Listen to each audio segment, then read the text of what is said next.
მოგესალმებით. მე გახლავართ ირაკლი ბარბაკაძე, არასამთავრობო ორგანიზაცია ევროპული დემოკრატიული ცენტრის წევრი.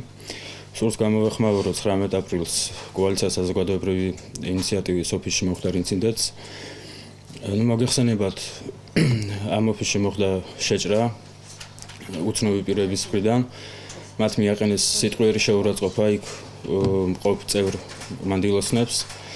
და მათი მოთხოვნა იყო და მუქარებიც გაისმა მათი მხრიდან, რომ ვითომ და ეს არასამთავრობო ორგანიზაცია წარმოადგენდა ეგრეთ წოდებული ნაციონალური მოძრაობის ფილიალს და ითხოვდნენ დაეტოვებინათ ის ტერიტორია და საერთოდ აღარ გამოჩენილიყვნენ იმ ადგილზე. ეს არის ყოველჩემზარავი ფაქტი. ამას დემოკრატიასთან არანაირი საერთო არ აქვს. სურს აქვე განვაცხადო, რომ ჩვენი ორგანიზაციაც 19 აპრილს იმყოფებოდა აქციაზე, რომლის მთავარი მოთხოვნაც იყო და რის გამოც ჩვენ იქ მივედით იყო ის, რომ დაგვეფიქსირებინა ჩვენი ევროინტეგრაციისკენ მიმავალი გზის კურსის მხარდაჭერა და შესაბამისად არ არის გამორიცხული, რომ ჩვენ ორგანიზაციაზე ან ნებისმიერ სხვა ორგანიზაციაზე ან პირზეც მოხდეს მსგავსი ზეწოლა. ამიტომ შესაბამისად მოვითხოვთ გამოძიებისგან, ანუ გამოძიებაც არის უკვე ამ ფაქტზე დაწყებული და მოვითხოვთ, რომ კანონის მთელი სიმკაცრით დაისაჯონ ეს ადამიანები, რადგან მომავალში აღარ მოხდეს მსგავსი ფაქტების განმეორება. აქვე დავამატებ იმას, რომ როდესაც პატრული იყო, ანუ პატრულის გამოძახება მოხდა და პატრული რომ მივიდა ადგილზე, ასე ვთქვათ, მოძალადე პირების მხრიდან ვციტირებ, იყო ასეთი ფრაზა, ვციტირებ, რას მიყურებ, შენ გასაკეთებელს მე ვაკეთებ. ანუ ამით უკვე ყველაფერი ნათქვამია. ეს ყველაფერი მიმაჩნია, რომ არის შედეგი ხელისუფლების მხრიდან წარმოებული რიტორიკის და ასევე მოვითხოვ ხელისუფლების მხრიდან რომ შეარბილოს ეს რიტორიკა და მოუწოდოს თავის მომხრეებს და თავის აქტივისტებსაც, რომ მსგავსი ფაქტები აღარ ჩაიდინონ, ვინაიდან თუ ასე გაგრძელდება, ეს იქნება სავალალო შედეგის მოტანი არა ჩვენთვის, არა არასამთავრობო ორგანიზაციებისთვის, ან ნებისმიერ სხვა პირებისთვის, არამედ ქვეყნისთვის იქნება ეს საკმაოდ სავალალო შედეგების მოტანი. მსგავსი ფაქტების განმეორება არ შეიძლება, მით უმეტეს, როდესაც დეკლარირებული გვაქვს ევროსტრუქტურებში გაწევრიანება და ნატოში და ჩრდილოატლანტიკურ ალიანსში გაწევრიანება. მსგავსი ფაქტები ხელს შეუშლის აღნიშნულ კურსს და ეს კიდევ ერთხელ გაამართლებს იმას, რის გამოც ჩვენ გავედით 19 აპრილის აქციაზე.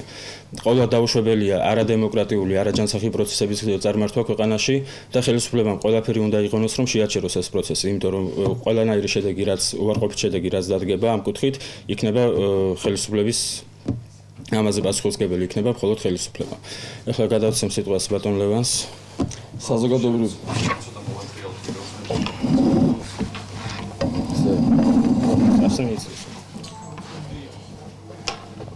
საზოგადოებრივი კავშირი დროა ლევან ხაბეიშვილი გვინდა გამოვეხმაუროთ 19 აპრილს საზოგადოებრივი ინიციატივის ოფისში განვითარებულ მოვლენებს, რომლის დროსაც დამნაშავე პირები შეიჭრნენ მათ ოფისში და მოითხოვდნენ 19 აპრილს თუ რატომ იყვნენ ისინი აქციაზე. გარდა ამისა, მათზე ხორციელდებოდა სიტყვიერი და ფიზიკური შეურაცხყოფა და რაც ყველაზე ამაზრზენია, მთელი ფაქტი ამაზრზენია, მაგრამ კიდევ უფრო შოკის მომგვრელია ეს ფაქტი, რომ ეს ადამიანები სიტყვიერ შეურაცხყოფას აყენებდნენ იქ მყოფ მანდილოსნებს. შინაგან საქმეთა სამინისტროს მოუწოდეთ, რომ სწრაფი რეაგირება მოახდინონ ამასთან დაკავშირებით. ჩვენ ვფიქრობთ, რომ საზოგადოებაში გაჩნდა უკვე რაღაც საზოგადოების კრიმინალურ ნაწილში უფრო მეტად განცდა, რომ გარკვეული ძალადობრივი ქმედებები დღეს დასჯადი აღარ არის და მათ თავისუფლად შეუძლიათ ამა თუ იმ ძალადობრივი ქმედებით გამოხატონ თავისი პოზიცია, ასე რომ შინაგან საქმეთა სამინისტროს ძალოვან უწყებას მოუწოდეთ, რომ უსწრაფესად მოხდეს ამ ფაქტის გამოძიება, რაც შეიძლება სწრაფად მოხდეს ამ პიროვნების იდენტიფიცირება და კანონის მთელი სიმკაცრით დაისაჯონ ეს ადამიანები, რადგან საზოგადოების იმ ნაწილში, რომელიც უკვე ფიქრობს, რომ გარკვეული ძალადობრივი ქმედებები დასაშვებია და მოვიდა ხელისუფლება, რომლის დროსაც გარკვეული კრიმინალური დანაშაულის ჩადენის შემთხვევაში რატომღაც მათ მიუდგებიან ტოლერანტულად, ამიტომ ვფიქრობთ, რომ შინაგან საქმეთა სამინისტრო უნდა იყოს უმკაცრესი მსგავსი დანაშაულების მიმართ.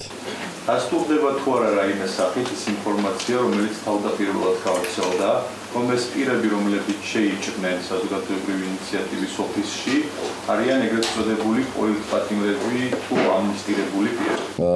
ამას დაკავშირებით ჩემი პოზიცია არის ასეთი, რომ ჩემთვის და ჩვენი საზოგადოებრივი კავშირის დროს ზანანერი ის მნიშვნელობა არ აქვს თუ ვინ იქნება და ვინ გააკეთებს ამას, ნუ გასაგებია კითხვის კონტექსტი, მაგრამ ვფიქრობ, რომ ნებისმიერი ადამიანი, რომელსაც კი თავში აზრად მოუვა მსგავსი ქმედების განხორციელება უნდა იყოს აღკვეთილი შინაგან საქმეთა სამინისტროს მხრიდან და უნდა ხორციელდებოდეს პრევენცია, რომ მსგავსი აზრები და მსგავსი ქმედებების ჩადენის სურვილი არც ერთ ადამიანს არ გაუჩნდეს. მე როგორც გამაჩნია ინფორმაცია იქ იმყოფებოდა ერთი ადამიანი, რომელმაც თქვა, რომ ის იყო ყოფილი ეგრეთ წოდებული პოლიტპატიმარი, მაგრამ აქვე თანხმობ ლევანს არანაირი მნიშვნელობა არ აქვს ეს ვის მხრიდან იყო ყოფილი პოლიტპატიმარი იყო თუ ამნისტიით გათავისუფლებული, ამას არანაირი მნიშვნელობა არ აქვს, თავარია რომ ფაქტია თვითონ შემზარავი და ეს ფაქტი აღარ უნდა განმეორდეს და შესაბამისად კიდევ ერთხელ მოვითხო ხელისუფლებისგან და შესაბამისი ორგანოებისგან, რომ უმკაცრესი ზომებით დაისაჯონ ეს პირები, კანონით გათვალისწინებული სასჯელის მიხედვით.